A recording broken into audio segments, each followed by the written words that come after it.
बच्चों, आज हम लोग ऑप्टिक्स का लेक्चर 23 देखने जा रहे हैं। आज हम लोग पढ़ेंगे कम्बिनेशन ऑफ लेंस। तो कम्बिनेशन ऑफ लेंस है ना, दो या दो से अधिक लेंस को यदि है ना एक साथ आप रख देते हो तो क्या बोलेंगे, लेंस का कम्बिनेशन हो गया। तो यहाँ पे लिखे हैं कि if number of lens are put together touching each other then combined behaves as a single lens of focal length F equivalent is given by, है ना, एफ इक्विवेलेंट जो होगा, एफ इक्विवेलेंट ये होगा 1/f1, ये पहला लेंस का focal length, ये दूसरा लेंस का फोकल लेंथ, है ना, ये तीसरा लेंस का फोकल लेंथ, है ना, इसी तरह से सो ऑन। ठीक है, तो आपका ये पहला लेंस का फोकल लेंथ, दूसरा तीसरा f1 है, पहला लेंस का फोकल लेंथ, दूसरा लेंस का तीसरा लेंस का, मतलब दो ही लेंस है तो 1/f इक्विवेलेंट बराबर 1/f1 प्लस 1/f2। तीन लेंस है तो सबका क्या करना है, सबका फोकल लेंथ का रेसिप्रोकल करके ऐड कर लेना है। वो किसके बराबर होगा, f इक्विवेलेंट का। और f इक्विवेलेंट क्या है, तो number of lens behaves as a single lens का फोकल लेंथ है। ठीक है, आप देख रहे हो फोकल लेंस का रेसिप्रोकल का सम है और रेसिप्रोकल फोकल लेंथ का रेसिप्रोकल क्या होता है, पावर। तो आपका जो कम है ना सिंगल लेंस जो बना उसका जो पावर होगा, है ना, पावर ऑफ इक्विवेलेंट लेंस जो हो जाएगा ये P1 पहला लेंस का पावर प्लस दूसरा लेंस का पावर प्लस तीसरा लेंस का पावर, है ना, या आपका कंबाइंड जो बना लेंस, है ना, combined behaves as a single lens जो है उसका मैग्नीफिकेशन जो होता है यहाँ पे वो प्रोडक्ट के बराबर M1 into M2 into M3 into dot dot dot. तो इस बातों को ध्यान में रखेंगे। ये तीन फार्मूला आपका हो गया। इसमें से फोकल लेंथ यदि आप याद रखते हैं, फोकल लेंथ का रेसिप्रोकल का सम, है ना, इक्विवेलेंट के फोकल लेंथ के रेसिप्रोकल के बराबर होता है। चलिए इस बात को हम लोग थोड़ा सा एक्सप्लानेशन हम लोग यहाँ पे देख रहे हैं, एक्सप्लानेशन। ठीक है, हम लोग मान लेते हैं कि हमारे पास दो लेंस है, पहले दो ही लेंस लेके चलते हैं। एक लेंस आपका ये है और मान लेते हैं एक लेंस आपका ये, दो लेंस है। चलिए ठीक है,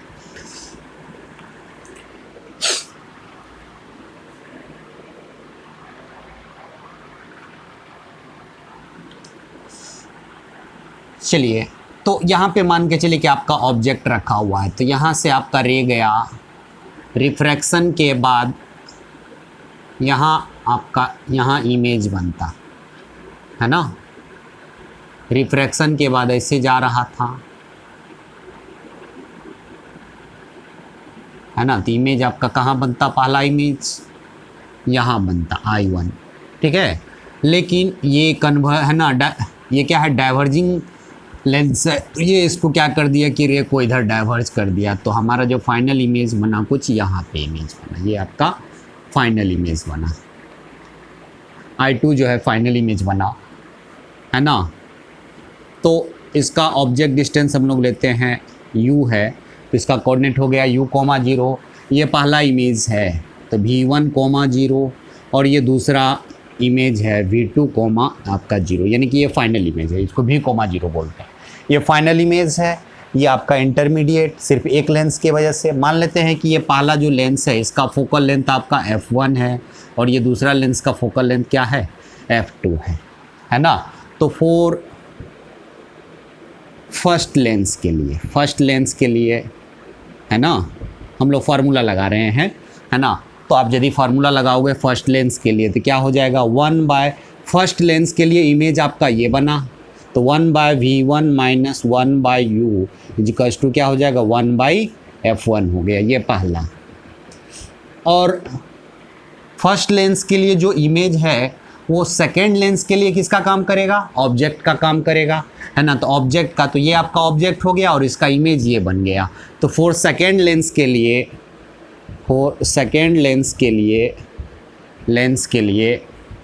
यही फार्मूला आपका क्या हो जाएगा, सेकेंड लेंस के लिए जो इमेज फाइनल जो बन रहा है 1/V और ऑब्जेक्ट क्या है 1/V1, है ना, बराबर 1/f2 इजी। है ना, ये एक आप इक्वेशन क्या है दूसरा। यदि आप फर्स्ट और सेकेंड को ऐड कर लेते हो तो 1/v1 और 1/v1 ये माइनस में है, ये प्लस में है, दोनों कैंसिल हो जाएगा, है ना। Adding first and second we get, हम लोग क्या लेंगे, है ना, 1/v, ये फाइनली में ये दोनों को जोड़ देते हैं तो 1/v, ये दोनों इससे कट जाएगा, minus 1/u is equals to 1/f1 plus 1/f2। और इसी को हम लोग क्या बोलेंगे, दोनों जो बिहेव करेगा सिंगल लेंस के जैसा तो 1/ ये क्या हो जाएगा, f इक्विवेलेंट। आपने क्या देखा, 1/f इक्विवेलेंट किसके बराबर है, 1/f1 प्लस 1/f2 के बराबर, है ना। जो आपका ये फाइनल इमेज बन रहा है ये है ना ऑब्जेक्ट डिस्टेंस है, ये फाइनल इमेज डिस्टेंस है, ये किसके बराबर, 1/f इक्विवेलेंट का, है ना। तो इसको हम लोग इक्विवेलेंट मान लिए, ये दोनों लेंस मिल करके दोनों लेंस का इफेक्ट है ना। तो f1 1/f1 प्लस 1/f2, इसी को हम लोग 1/f इक्विवेलेंट करेंगे। तो यहाँ से आपका ये 1/f इक्विवेलेंट बराबर 1/f1 plus 1/f2 plus 1/f3 as so on, है ना। तो चलिए फटाफट इसको पॉज करके आप लोग लिख लेंगे, है ना। तो याद रखेंगे कि ढेर सारा लेंस को यदि, है ना, एक दूसरे के कांटेक्ट में रख करके, है ना, रखते हो तो ये पूरा कॉम्बिनेशन एक सिंगल लेंस के जैसा बिहेव करेगा, जिसका फोकल लेंथ क्या होगा, 1/f equivalent is equals to 1/f1 plus 1/f2 plus 1/f3 and so on. जितना लेंस रहेगा सबका रेसिप्रोकल का सम कर लो, आपका आ जाएगा क्या चीज़, कंबाइंड, है ना, लेंस का जो है फोकल लेंथ आ जाएगा। तो चलिए फटाफट इसको पॉज करके आप लोग लिख लेंगे।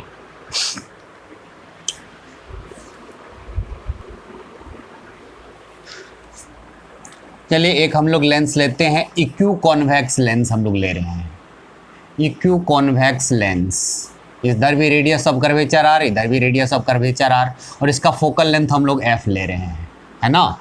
चलिए अब हम लोग क्या करते हैं, इसको दो पार्ट में कट कर लेते हैं, हम लोग इसको दो भाग में काट लेते हैं, यहाँ से बीच से दो इक्वल भाग में हम लोग इसको कट कर लेते हैं। यहाँ से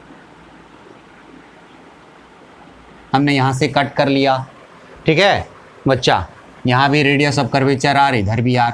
तो आपका यदि कट करने के बाद आपका कैसा हो जाएगा बच्चा, देखेंगे, है ना। कट करने के बाद एक पार्ट आपका ये हो गया और दूसरा पार्ट आपका ये हो गया, दो पार्ट हो गया, इधर रेडियस ऑफ कर्वेचर आर, इधर भी आर, और बीच में क्या है आपका प्लेन सरफेस है। तो याद रखना यदि इसका फोकल लेंथ f है तो काटोगे बीच से तो आपका इसका फोकल लेंथ क्या हो जाएगा, 2f हो जाएगा। जो इसका फोकल लेंथ जो हो जाएगा f dash is equal to 2f हो जाएगा। इधर भी क्या हो जाएगा, f dash is equal to 2f। यानी कि आप इक्वल कॉन्वेक्स लेंस को बीच से यदि काट लेते हो इक्वल दो पार्ट में तो इच पार्ट का फोकल लेंथ क्या हो जाएगा, है ना, 2f हो जाएगा, ठीक है। चाहे ऐसे रखो, है ना, चाहे इसको पलट के रख दो,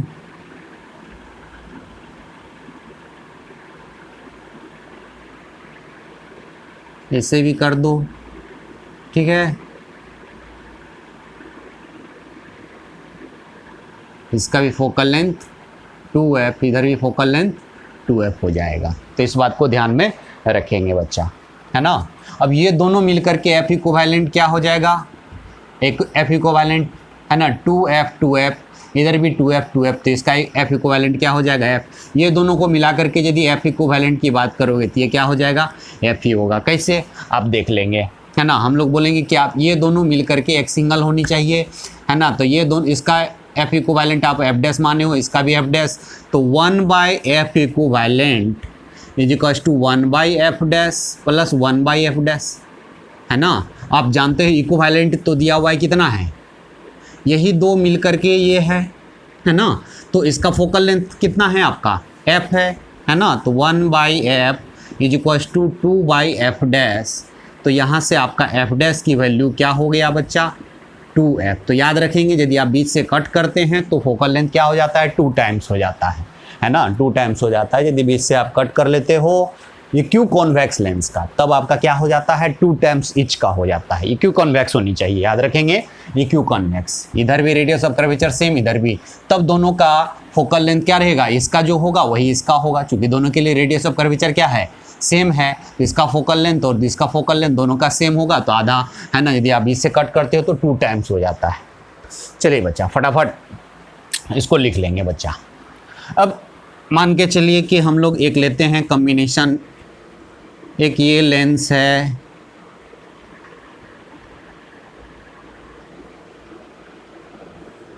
इसका फोकल लेंथ आपका f है और इसका फोकल लेंथ क्या है आपका -f है। तो ये दोनों बिहेव है ना, ये दोनों मिलकर के जो एक सिंगल लेंस बनेगा उसका इक्विवेलेंट फोकल लेंथ क्या हो जाएगा, 1/f इक्विवेलेंट बराबर जानते हैं 1/f1 प्लस 1/ क्या होता है f2 होता है ना। तो 1/ क्या हो जाएगा f और f2 क्या है -f, तो यहाँ पे माइनस आ जाएगा 1/f और कट के ये क्या हो जाएगा आपका 0 हो जाएगा।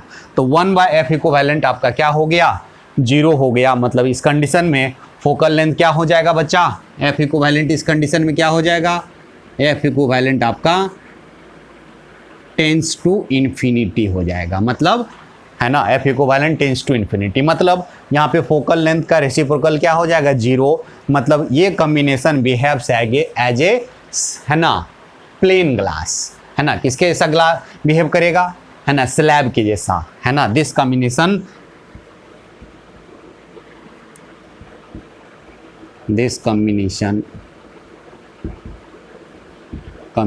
behaves as स्लैब, किसके जैसा बिहेव करेगा, स्लैब के जैसा। ठीक है, तो चलिए फटाफट इसको है ना, या प्लेन ग्लास के जैसा बिहेव करेगा स्लैब, या और इसी को क्या बोलेंगे प्लेन ग्लास के जैसा बिहेव करेगा, प्लेन ग्लास, है ना। किसके जैसा बिहेव करेगा, प्लेन ग्लास के जैसा, है ना। स्फेरिकल लेंस के जैसा नहीं बिहेव करेगा, प्लेन ग्लास के जैसा आपका बिहेव करेगा, या आप इसको है ना स्लैब भी बोल सकते हो, है ना। प्लेन ग्लास के जैसा आपका ये बिहेव करेगा। तो चलिए फटाफट इसको लिख लीजिए बच्चा।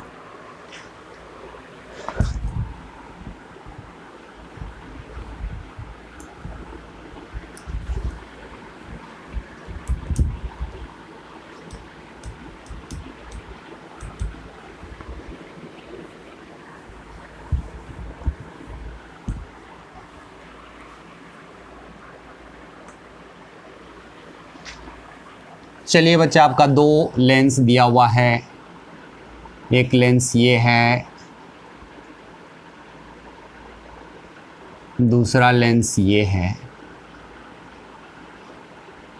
इसका फोकल लेंथ आपका क्या है f1 और इसका फोकल लेंथ क्या है f2। तो 2 ही लेंस है यहाँ पे दिया हुआ, तो 1/f इक्विवेलेंट यहाँ पे क्या हो जाएगा 1/f1 प्लस 1/f2 हो जाएगा। 2 ही लेंस है, और याद रखेंगे इस कंडीशन में जो इक्विवेलेंट होगा एंड f इक्विवेलेंट जो होगा ये f1 से भी छोटा होगा एंड f इक्विवेलेंट जो होगा लेस देन f2 होगा। f1 और f2 दोनों से क्या होगा f इक्विवेलेंट यहाँ पे छोटा होगा। इस बात को ध्यान में रखेंगे बच्चा। चलिए हम लोग कुछ एग्जाम्पल करते हैं, ठीक है। एक आपका ये कॉम्बिनेशन है, एक कन्वेक्स लेंस है और एक आपका कॉनकेव लेंस है। इसका फोकल लेंथ आपका दिया हुआ है 20 सेंटीमीटर, इसका फोकल लेंथ दिया हुआ -30 सेंटीमीटर, यानी कि आपका f1 हो गया और ये आपका क्या हो गया f2 हो गया।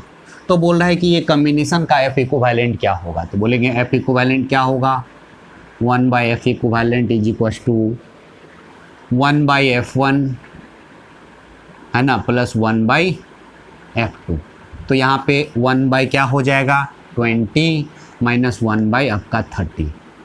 यदि आप एलसीएम लोगे 1/f इक्विवेलेंट है ना, एलसीएम लोगे आपका 60 हो जाएगा, ये 3 में से 2 चला जाएगा, आपका क्या हो जाएगा f equivalent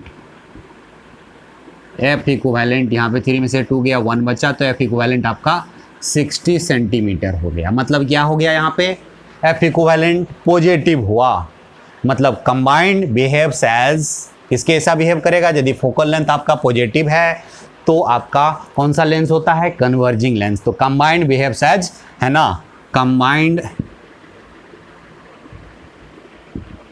combined behaves as converging lens, converging lens, है ना। ये कंबाइंड जो है आपका किसके जैसा बिहेव करेगा, कन्वर्जिंग लेंस के जैसा बिहेव करेगा। चलिए फटाफट इसको लिख लेंगे बच्चा, फटाफट इसको लिखेंगे। चलिए एक एग्जाम्पल हम लोग और देखते हैं बच्चा, ध्यान देंगे। एक आपका लेंस है, ये कॉन्वेक्स लेंस है और ये आपका कनकेव लेंस है। यहाँ पे इसका फोकल लेंथ जो है F1 जो है वो दिया हुआ है 40 सेंटीमीटर और ये आपका दिया हुआ है F2 जो है -30 सेंटीमीटर। तो यहाँ पे ये कॉम्बिनेशन का फोकल लेंथ क्या होगा, तो बोलेंगे 1/F equivalent is equals to 1/ आपका 40, है ना, या डायरेक्ट हम लोग लिखते हैं 1/F1 प्लस क्या होता है 1/F2, है ना। ध्यान देंगे तो यहाँ पे आपका क्या हो गया बच्चा, 1/ आपका कितना 40 - 1/30, तो 1/F इक्विवेलेंट एलसीएम आपका कितना हो जाएगा 4 3 जा 12, है ना। यहाँ पे 3 और यहाँ पे 4 आपका कितना हो गया -1/120। तो देयरफॉर F इक्विवेलेंट जो यहाँ पे हो गया -120 सेंटीमीटर। यहाँ पे फोकल लेंथ क्या आ गया, नेगेटिव आ गया। तो ये कंबाइंड कॉम्बिनेशन जो है, ये कॉम्बिनेशन बिहेव्स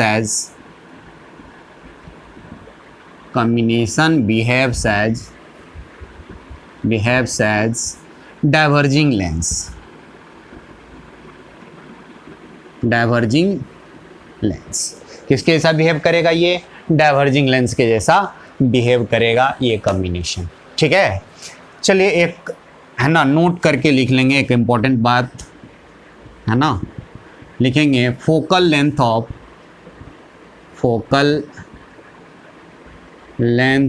इक्विकॉन्वेक्स और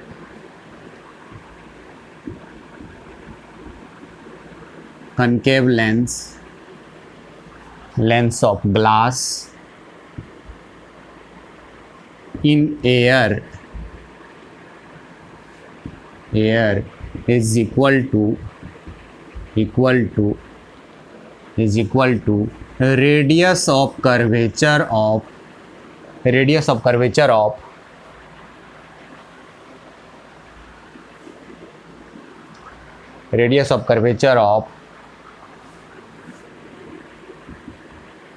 either refracting surface,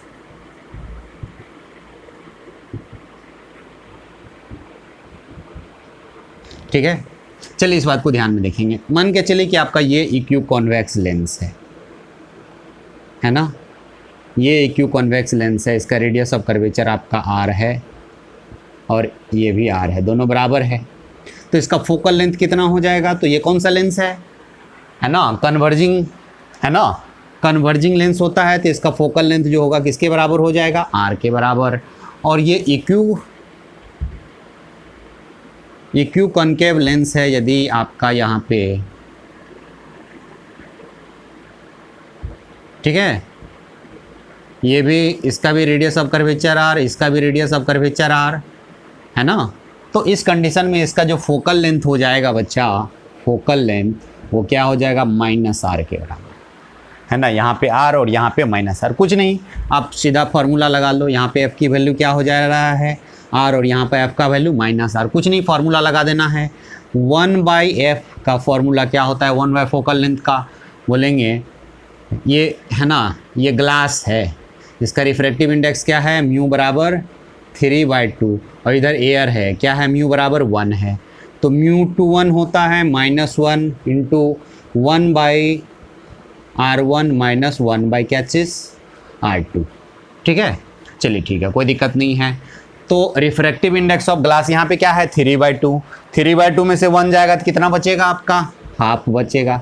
चलिए ठीक है, यहाँ पे इसका फर्स्ट रिफ्रैक्टिंग सरफेस का है ना रेडियस ऑफ कर्वेचर क्या हो जाएगा, पॉजिटिव, तो क्या हो लिखेंगे 1/r minus second refracting surface का इधर आ जाएगा तो क्या हो जाएगा 1/-r, है ना। तो यहाँ पे आपका 1 focal length is equal to, है ना, 1/2 इंटू यहाँ पे क्या हो गया माइनस माइनस प्लस 2/r हो गया। ये 2 से 2 कट गया, यानी कि फोकल लेंथ किसके बराबर, r के बराबर। सिमिलरली यहाँ पर भी देखेंगे 1 focal length is equal to होता है रिफ्रैक्टिव इंडेक्स ऑफ, है ना, 2 with respect to 1 minus 1 bracket में 1/r1 माइनस 1/r2। चलिए ठीक है, तो 1 फोकल लेंथ, और ये तो ग्लास है जिसका रिफ्रैक्टिव इंडेक्स आपका 3/2, और यहाँ पे एयर है तो रिफ्रैक्टिव इंडेक्स क्या है 1 है ना। तो 1/f इज इक्वल टू, यहाँ पे आपका 3/2 में से 1 चला जाएगा, कितना बचेगा,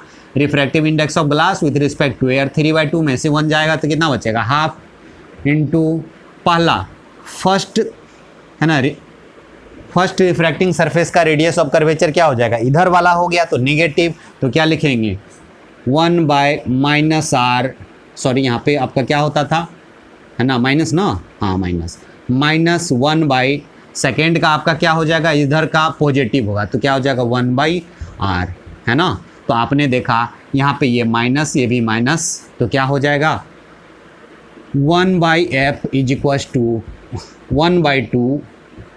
1/2 इंटू माइनस 2/r, ये r से r कट गया, therefore focal length is equal to क्या हो गया -r।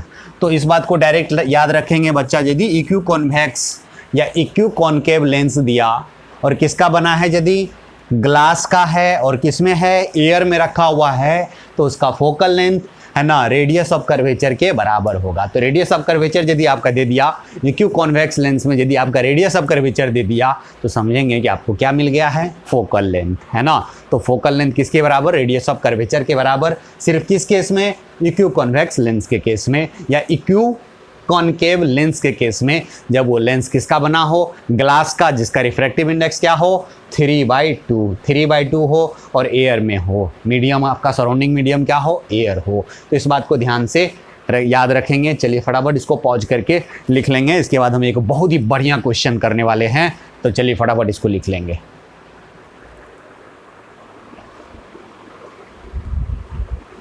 देखेंगे बच्चा, एक बहुत ही बढ़िया क्वेश्चन है, VVI, बहुत ही, है ना, बहुत ही बढ़िया क्वेश्चन, ये एडवांस लेवल का, है ना, एडवांस से भी टफ लेवल का सवाल है ये आपका, ध्यान देंगे यहाँ पे बच्चा। आपका एक लेंस है ना, जो किसका बना हुआ है, ग्लास का, जिसका रिफ्रैक्टिव इंडेक्स क्या है 3/2। लेंस के इधर आपका एयर है और दूसरे तरफ क्या है, वाटर है, जिसका रिफ्रैक्टिव इंडेक्स क्या है 4/3, और यहाँ पे आपका क्या लगा हुआ है, प्लेन मिरर है, ठीक है। और लेंस से 90 सेंटीमीटर की दूरी पे आपका ऑब्जेक्ट रखा हुआ है और लेंस से 80 सेंटीमीटर की डिस्टेंस पे प्लेन मिरर है ना। तो बोल रहा है आपका कि फोकल लेंथ ऑफ थिन, है ना, thin equiconvex lens of glass is 30 centimetre. इस लेंस का फोकल लेंथ दिया हुआ है, find the position of final image of object O as shown in figure, जैसा कि आपका फिगर में दिया गया है, इस ऑब्जेक्ट का फाइनल इमेज कहाँ बनेगा, है ना, फाइनल इमेज आपका कहाँ बनेगा, ये हमको यहाँ पे निकालना है। चलिए ठीक है, बहुत बढ़िया। अब देखते हैं कि फाइनल इमेज यहाँ पे कैसे कैसे बनेगा, ठीक है, फाइनल इमेज आपका यहाँ पे कैसे कैसे बनेगा। तो चलिए हम लोग फिगर ड्रॉ करते हैं।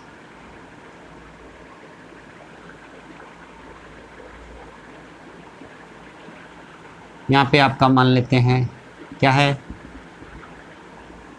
और यहाँ पे आपका ऑब्जेक्ट रखा हुआ है, सपोज दैट यहाँ पे आपका क्या है, ऑब्जेक्ट है, यहाँ से रे से जाएगा और हम लोग यहाँ पे यहाँ पे एयर है, रिफ्रैक्टिव इंडेक्स 1 है, इसका है 3/2 और इसका क्या है 4/3 है। कितना सेंटीमीटर की दूरी पे है, 90 सेंटीमीटर की दूरी पे है, 90 सेंटीमीटर की दूरी पे आपका ऑब्जेक्ट रखा हुआ है। मान लेते हैं ऑब्जेक्ट आपका यहाँ पे है ऑब्जेक्ट यहाँ पे है 90 सेंटीमीटर की दूरी पे। अब सवाल है कि हमने जो अभी तक देखा था फार्मूला जो हमने लगाते थे लेंस का फार्मूला, उसके लिए दोनों तरफ मीडियम क्या होता था आपका, सेम मीडियम होता था। ठीक है, दोनों तरफ आपका मीडियम सेम होता था, तब आप लेंस का फार्मूला धकाधक लगा लेते थे। तो चलिए हम लोग यहाँ पे इनिशियल से फार्मूला लगाएंगे। इनिशियल वाला क्या लगाएंगे,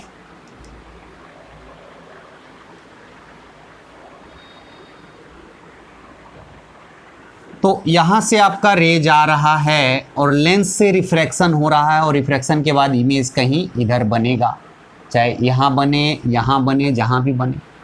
ठीक है, तो देखते हैं हम लोग कहाँ बनता है इमेज। चलिए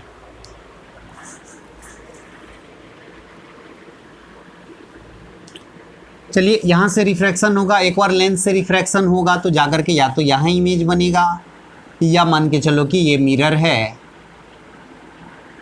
या मिरर के पीछे भी इमेज बनने का चांस रहेगा। तो हम लोग पहले निकालते हैं, है ना। फॉर फर्स्ट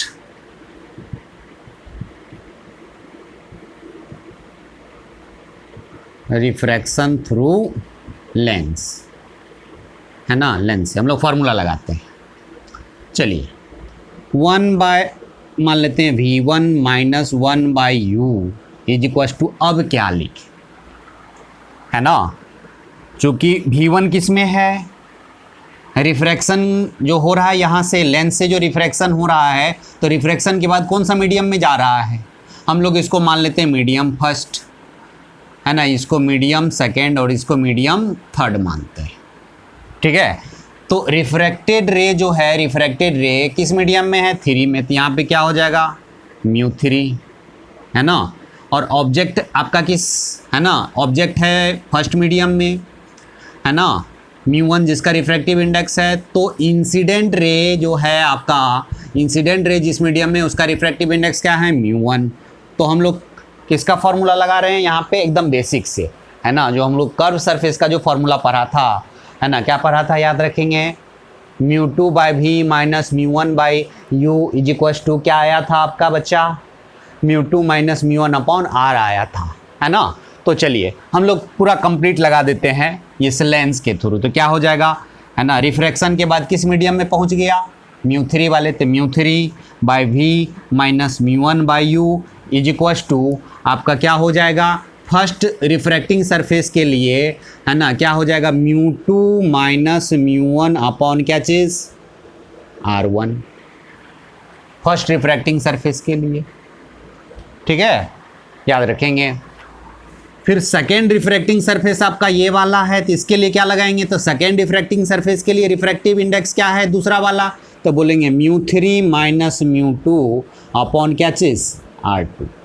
ठीक है, और चूंकि यहाँ पे क्या आपका दे दिया है, इक्यू कॉन्वेक्स लेंस दिया है, क्या दिया है, इक्यू कॉन्वेक्स लेंस। इक्यू कॉन्वेक्स लेंस का फोकल लेंथ, ठीक है, आपका फोकल लेंथ जो दिया है यहाँ पे 30, वो किसके बराबर होता है, रेडियस ऑफ कर्वेचर के। तो फर्स्ट रिफ्रैक्टिंग सरफेस के लिए रेडियस ऑफ कर्वेचर आर का वैल्यू क्या हो जाएगा, पॉजिटिव, और सेकेंड रिफ्रैक्टिंग सरफेस के लिए आर का वैल्यू यहाँ पे क्या हो जाएगा, नेगेटिव, है ना। तो चलिए इसके बाद हम लोग यहाँ पे फॉर्मूला लगाते हैं। μ3 का वैल्यू क्या है यहाँ पे, μ3 का 4/3 अपॉन V1, यहाँ पे μ1 का वैल्यू 1 है, 1 बाई यू कितना है, -90 इज इक्वल टू μ2 कितना है, 3/2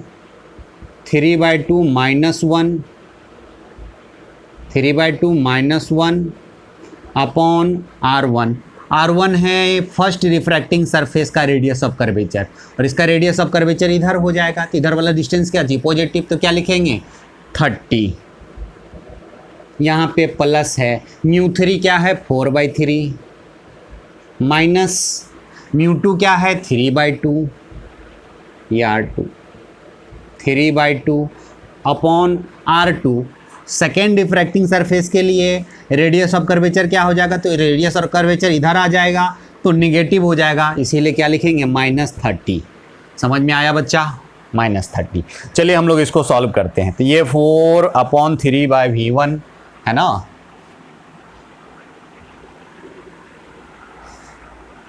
4/3/V1 is equals to, sorry ये माइनस माइनस यहाँ क्या हो जाएगा प्लस, तो 1/90 इज इक्वल्स टू, चलिए यहाँ पे एलसीएम ले लेंगे तो 2 यहाँ पे, 3 में से 2 चला जाएगा तो 1 बचेगा है ना, तो 2 नीचे आ जाएगा तो 1/60 प्लस है ना, ये माइनस यहाँ पे आ जाएगा तो माइनस हम लोग लगा ही देते हैं, और यहाँ पे एलसीएम लोगे बच्चा तो 8 और 3 3 जा 9, 8 में से 9 चला जाएगा -1, और माइनस यहाँ की वजह से ये प्लस ऑटोमेटिक हो जाएगा, तो क्या बचेगा आपका 8 में से 9 चला गया -1 है ना, और यहाँ 6, तो कितना हो जाएगा 1/3 2 जा 6 × 30। चलिए बहुत बढ़िया। तो अब यहाँ से हमारा क्या हो जाएगा 4/3V1 इज इक्वल्स टू, इसको उधर ले जाते हैं हम लोग है ना, तो क्या हो जाएगा 1/60 प्लस 1 है ना 180 माइनस 1 आपका 90, एलसीएम क्या हो जाएगा 180 है ना, यहाँ पे 3, यहाँ पे +1 और यहाँ पे -2, ठीक है।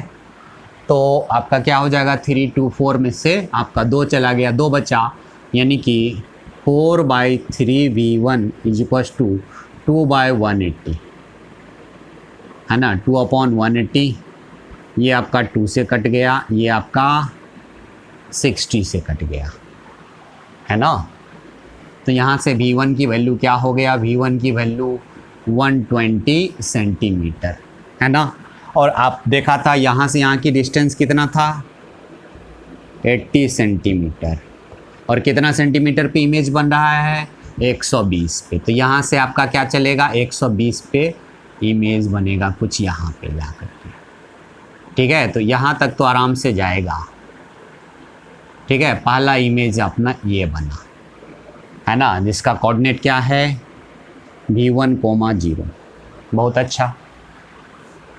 V1, 0 कितना डिस्टेंस पे, यहाँ से 120 डिस्टेंस पे है ना, तो ये आपका 40, ये आपका 80 है, तो ये वाला भी डिस्टेंस कितना हो जाएगा आपका 40। लेकिन याद रखेंगे बच्चा, चूँकि यहाँ पे मिरर है तो यहाँ से रिफ्रैक्ट हो जाएगा है ना, यहाँ से तो रिफ्रैक्ट हुआ, जैसे मिरर से आपका रिफ्लेक्ट हो जाएगा, तो रिफ्लेक्ट होगा तो मिरर से कितना डिस्टेंस पे बन रहा है इमेज 40 से है ना, 40 सेंटीमीटर के डिस्टेंस पे, तो यहाँ से रिफ्लेक्ट होगा तो आपका यहाँ पे आकर के रिफ्लेक्ट होने के बाद ऐसे चला जाएगा रिफ्लेक्ट हो करके। तो दूसरा इमेज आपका कहाँ बना, ये आपका I2 बना, कितना डिस्टेंस पे बनेगा 40 सेंटीमीटर के डिस्टेंस पे, क्यों, क्योंकि ये प्लेन मिरर है, तो प्लेन मिरर से कितना डिस्टेंस पे ऑब्जेक्ट है 40 सेंटीमीटर पे ऑब्जेक्ट है, तो प्लेन मिरर यहाँ से रिफ्लेक्ट करेगा तो है ना उतना ही डिस्टेंस आगे बनाएगा। इस मिरर के लिए ये ऑब्जेक्ट कौन सा ऑब्जेक्ट हो गया वर्चुअल ऑब्जेक्ट, ये उसका रियल इमेज बन गया यहाँ पे, तो रियल इमेज यहाँ पे बना, कितना डिस्टेंस पे 40 सेंटीमीटर की डिस्टेंस पे यहाँ पे इमेज बन रहा है, याद रखेंगे 40 सेंटीमीटर पे। अब ये I2 जो है, I2 ये यहाँ से रे जा रहा है, फिर एक बार रिफ्रैक्ट होगा किससे आपका लेंस से है ना, फिर एक बार रिफ्रैक्ट होगा कहाँ से लेंस से रिफ्लेक्ट होगा, और फाइनल इमेज जो बनेगा वो I3 होगा है ना। तो अब सेकेंड बार रिफ्रैक्शन होगा फिर किससे लेंस से, तो फिर हम लोग सेकेंड बार रिफ्रैक्शन हम लोग लेंस से लेते हैं है ना, 4 second refraction through lens, second बार रिफ्रैक्शन ले रहे हैं, क्योंकि अब सेकेंड बार में ये आपका इमेज, ये आपका I2 जो है ऑब्जेक्ट बन जाएगा, तो कितना डिस्टेंस पे है ऑब्जेक्ट, यहाँ से 40 सेंटीमीटर की डिस्टेंस पे है, कितना सेंटीमीटर की डिस्टेंस पे 40 सेंटीमीटर की डिस्टेंस पे है ना, और फिर यहाँ से रे जाएगा, फिर रिफ्रैक्ट होगा, और फाइनल इमेज है ना, जब यहाँ से रे आएगा तो फाइनल इमेज आपका बनेगा, ठीक है।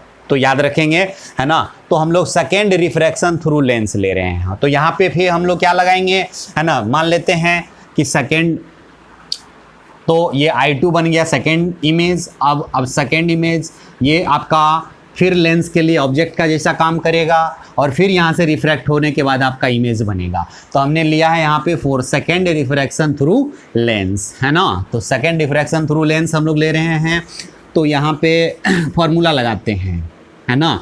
तो वो फाइनल इमेज तो यहाँ से रिफ्रैक्ट होकर के किस में जाएगा, एयर में। तो एयर का रिफ्रैक्टिव इंडेक्स कितना है, μ1 अपॉन क्या हो जाएगा v। ये फाइनल इमेज हो गया। फाइनल इमेज का पोजीशन माइनस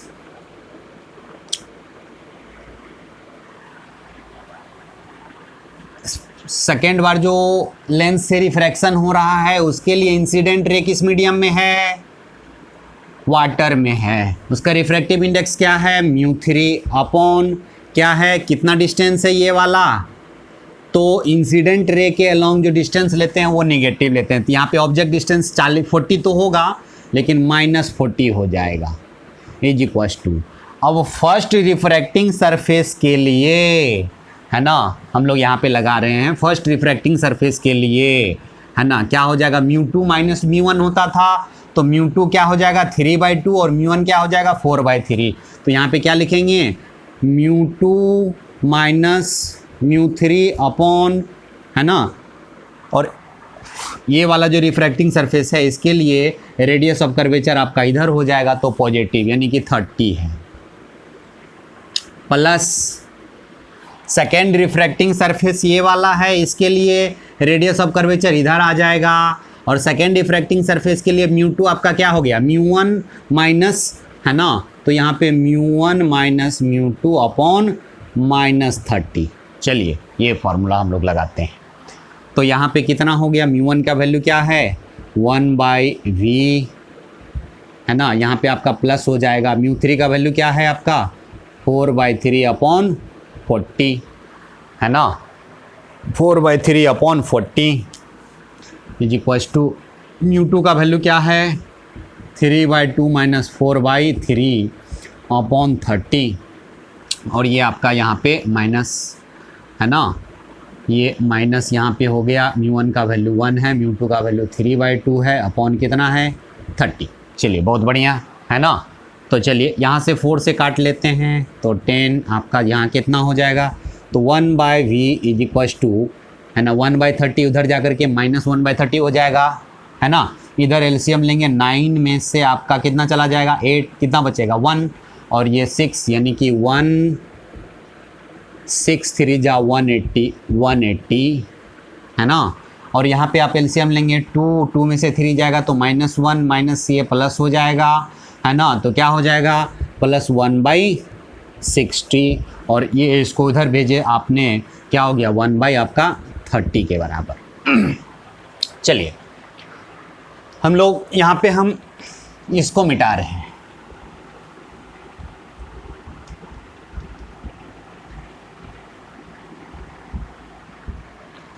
ठीक है। हम लोग इसको मिटाए हैं।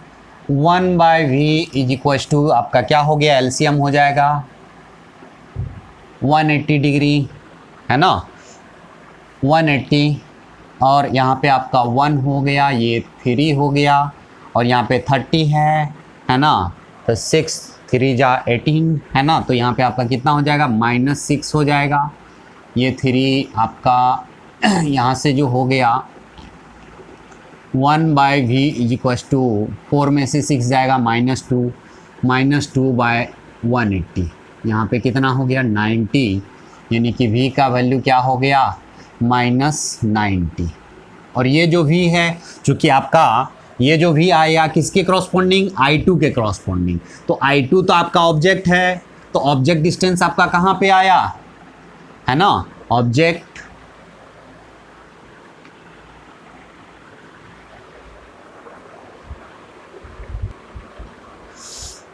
तो आपका v बराबर क्या हो गया -90। ये जो v है किस ऑब्जेक्ट के लिए बना, तो I2 ऑब्जेक्ट के जैसा काम किया और निगेटिव आ गया, इसका मतलब इमेज तो इधर ही बना।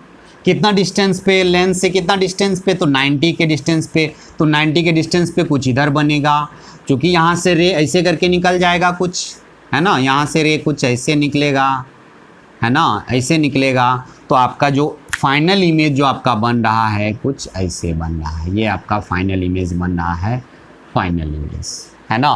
तो फाइनल इमेज क्या बना आपका, कैसा है ना, एक्चुअल तो मीट हुआ नहीं, एपियर टू मीट हुआ। तो फाइनल इमेज जो आपका बना है ना, ये लेंस से आपका राइट कितना डिस्टेंस पे, 90 सेंटीमीटर के डिस्टेंस पे है ना, लिखेंगे hence final image is 90 centimetre right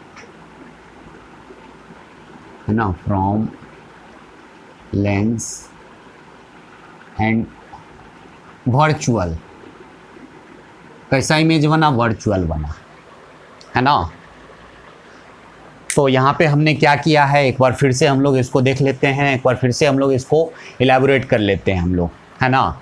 कुछ नहीं किया है, आपका ऑब्जेक्ट यहाँ पे है, ऐसे गया तो लेंस फार्मूला हम लोग डायरेक्ट इसमें क्यों नहीं यूज़ किए, है ना। लेंस फार्मूला जिससे बना है हम लोग उसको यूज़ किए हैं। तो लेंस फार्मूला किससे बना था, है ना, ये दो कर्व है ना, दो रिफ्रैक्टिंग सरफेस था, स्फेरिकल रिफ्रैक्टिंग सरफेस, इसके लिए अलग फार्मूला लगाए थे, इसके लिए अलग फार्मूला लगाए थे, ठीक है। तो इसके लिए फार्मूला लगाए और इसके लिए फार्मूला लगाए, तो फाइनल आपका क्या आ गया था, 1/, है ना। फाइनल जो आ गया था, है ना, v किस में था, तो जिधर रिफ्रैक्शन हो रहा है ना, तो ये आपका ऑब्जेक्ट था, ऐसे गया और रिफ्रैक्शन इधर हो गया। तो ये मान के चलो μ1 है, ये μ2 है और ये μ1 होता था, है ना। तो रिफ्रैक्टेड रे आपका कहाँ μ1 में होता था, यहाँ पे ये μ3 है। तो μ3 है तो क्या हो जाएगा बच्चा, μ3 अपॉन, ठीक है, v minus μ1 upon u is equal to, है ना। फर्स्ट रिफ्रैक्टिंग सरफेस के लिए ऐसे करेंगे तो क्या हो जाएगा, μ2 minus μ1, μ2 minus μ1 upon first refracting surface का r1, और फिर इसके लिए μ2 क्या हो जाएगा, इसके बाजू वाला, तो बाजू वाला क्या है, μ3 माइनस μ1 अपॉन क्या चीज़, r2। ये फॉर्मूला हमने यहाँ पे लगाया है, ठीक। याद करेंगे बच्चा, लेंस फार्मूला को जहाँ से हमने प्रूव किया था, किससे प्रूव किया था, लेंस फार्मूला जो हमारा आया था, बेसिक फार्मूला हमारा क्या था, कर्व रिफ्रैक्टिंग सरफेस वाला फार्मूला। तो उसी फार्मूला को हमने यहाँ पे यूज़ किया है, क्योंकि लेंस में क्या होता था, इधर जो मीडियम है इधर भी वही मीडियम रहता था, लेकिन इसमें दोनों जगह सेम मीडियम नहीं है, इसीलिए हमने बेसिक फार्मूला यूज़ किया, है ना, μ3/v, है ना, रिफ्रैक्टेड रे जिस मीडियम में है उसका रिफ्रैक्टिव इंडेक्स अपॉन इमेज का, है ना, इमेज डिस्टेंस, और इंसिडेंट रे जिस मीडियम में है उसका रिफ्रैक्टिव इंडेक्स, और लेंस के केस में क्या होता था, रिफ्रैक्टेड रे जिस मीडियम में आता था उसका रिफ्रैक्टिव इंडेक्स, और इंसिडेंट रे जिस मीडियम में था उसका रिफ्रैक्टिव इंडेक्स, दोनों का क्या होता था, आपका सेम होता था, यानी कि यहाँ भी μ1 और यहाँ भी μ1 हो जाता था, है ना। लेकिन ऐसा हुआ नहीं, इसीलिए ये दोनों आपका क्या हो गया, जुट गया। तो हम लोग ये बेसिक फार्मूला लगाए, तो एक बार रिफ्रैक्शन हुआ तो इमेज आपका कितना डिस्टेंस पे बना, आपका जो फार्मूला आ गया उसमें v1 का वैल्यू 120 आ गया। तो 120 आ गया तो यहाँ से कितना डिस्टेंस पे बना, ये आपका 80 है और 120 पे बन रहा है, तो 40 और डिस्टेंस आगे बनेगा, मतलब इमेज आपका यहाँ बनना चाहिए। लेकिन यहाँ तक रे पहुँचेगा नहीं, है ना, यहाँ पे रे पहुँचेगा नहीं, क्योंकि यहाँ पे आपका मिरर है, यहाँ आने के बाद फिर रिफ्रैक्शन हो जाएगा। तो इस मिरर के लिए ऑब्जेक्ट का काम कर जाएगा I1, I1 का इमेज आपका बना I2। अब I2 है ना, किसके लिए इमेज है, इसे प्लेन मिरर के लिए, प्लेन मिरर के लिए इमेज तो है, I2 पे आपका इमेज बना, फिर यहाँ से आपका रे जा रहा है, फिर लेंस से क्या होगा आपका रिफ्रैक्शन, तो लेंस से कितना बार रिफ्लेक्शन हुआ, 2 बार, है ना। तो इसीलिए हम लोग 2 बार फार्मूला लगाया है और फाइनल हमारा आंसर आ गया v बराबर, फाइनल इमेज का जो पोजीशन हो गया -90 हुआ। -90 का मतलब कि ऑब्जेक्ट जिधर था, है ना, उधर ही इमेज बना। तो सेकेंड बार जो रिफ्रैक्शन हो रहा है उसके लिए इमेज आपका क्या है, ऑब्जेक्ट क्या है, I2, है ना। तो ऑब्जेक्ट जिधर है उधर ही इमेज बनेगा, मतलब कितना दूरी पे लेंस से, कितना है 90 सेंटीमीटर, तो 90 सेंटीमीटर राइट बनेगा और यहाँ से रिफ्रैक्ट होकर के निकल जाएगा। तो आपको एपियर टू मीट यहाँ होगा और लगेगा कि इमेज आपका यहाँ पे बन रहा है ना। तो चलिए इस क्वेश्चन को 2 बार 3 बार, है ना, बनाएंगे, फिर कभी दिक्कत होगा तो हमको व्हाट्सएप पे मैसेज करेंगे, नहीं तो फिर एक बार और इसको हम इलेबोरेट करेंगे। तो चलिए हम लोग आगे बढ़ते हैं।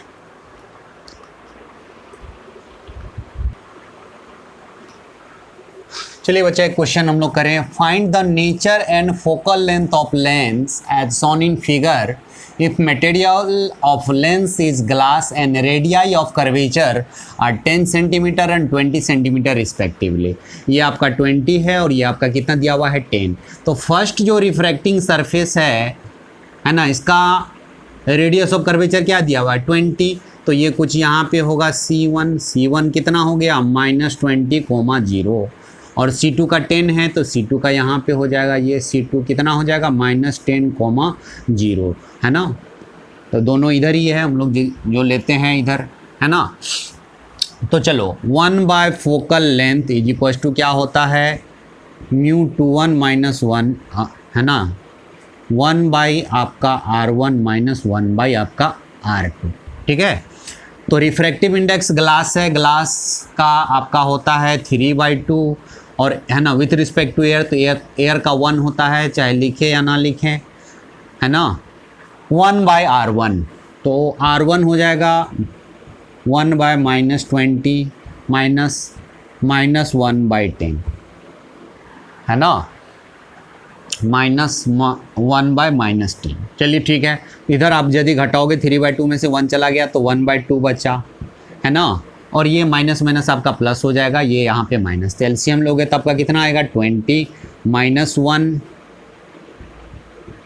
और प्लस यहाँ पे 2 आ जाएगा, ठीक है। तो 2 में से 1 गया तो 1, यानी कि आपका जो फोकल लेंथ यहाँ पे आ गया वो कितना आ गया, ये 1 हो जाएगा, यानी कि 1/f इज इक्वल टू ये आपका 1/20 और ये इधर तो कितना हो जाएगा 1/40। देयरफॉर फोकल लेंथ जो हो गया 40 सेंटीमीटर, और यदि फोकल लेंथ पॉजिटिव आ गया तो लेंस कैसा होगा, देयरफॉर, है ना, कन्वर्जिंग लेंस। क्या होगा, कन्वर्जिंग लेंस। यदि फोकल लेंथ आपका पॉजिटिव है तो आपका लेंस कैसा होगा, कन्वर्जिंग लेंस होगा, ठीक है।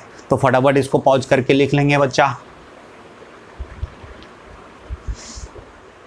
चलिए बच्चा एक क्वेश्चन है, व्हाट इज द रेडियस, है ना, refractive index of material, what is the refractive index of material of plano convex lens if radius of curvature of convex surfaces कितना दिया हुआ है 10 एंड फोकल लेंथ जो है इस लेंस का ये 30 है। तो प्लेनो कॉन्वेक्स लेंस आपका कैसा हो जाएगा, एक सरफेस आपका प्लेन रहेगा, ये सरफेस आपका प्लेन, है ना, कोई भी ले सकते हैं, चाहे इधर वाला सरफेस या उधर वाला सरफेस, ठीक है। चलो ठीक है, तो कॉन्वेक्स सरफेस का रेडियस आपका कितना दे दिया है ना 10 सेंटीमीटर, है ना। तो फर्स्ट सरफेस का रेडियस ऑफ कर्वेचर क्या हो जाएगा, प्लेन है तो इन्फानाइट हो जाएगा, और सेकेंड का तो इधर हो जाएगा, ये आपका C2 हो गया, C2 कितना हो जाएगा -10, ठीक है।